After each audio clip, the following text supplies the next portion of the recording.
talata na nagpapatunay na hindi ha? Ang Romans chapter 10 verse 9 manggon, imo ang gihimutan nga mutuo lang ka, pero ang sumpay kinahanglang dawaton nimo ang Kristo. Pinaagi sa pagtuo ni abtong mga magwawali na ipadala. Karon, kanang imong baptis ni imo ang tawag ng mga pastoy, kinsa pinagpadala po nila nga mutakdo ito sa mga apostol. Kaya para tuuhan nato nga tama ang imong interpretation sa Roma 10:9 o aron dili ka maigo sa Galacia 1:8 nga tinunglo. Kuan mo bot pasabot nimo kanang kinahanglan gyud ang relihiyon pag-anak.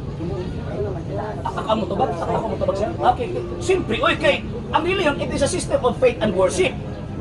Kung tawag ina na kay pagtuo, na kay pamaagi sa pagsimba, na kay pagtuo, na kay pamaagi sa pagsimba, mo nang imong relihiyon, mabuto San Pablo, 1 Timoteo, Kapitulo 3, verse 16. Si San Pablo mismo nagpasakop og relihiyon, kana ba nagpasabot nga aron maimpa siya, kay nagpasakop siya? Way kalambutan sa kaluwasan ang relihiyon sa iyang pagtuo? Dili oy. Ang mga apostoles, ang tawag inang ang mga event, ang mga propeta kung ato nagpasakop sila relihiyon. Nga naman kay naay koneksyon sa kaluwasan. Kay pinaagi ni anang maong relihiyon gitudlo sa Dios. Efeso Kapitulo 3 verse 10 ang iyang kaalam diya sa nagkalain-laing paagi. So kung naay magtudlo nga walay kalabutan ang relihiyon, so nagpasabot. Kat kamutong naigo nga giingon ni San Pablo nga matinunglo nimo mga tawhanan kay nagwalit butang nga wala na mo gitudlo.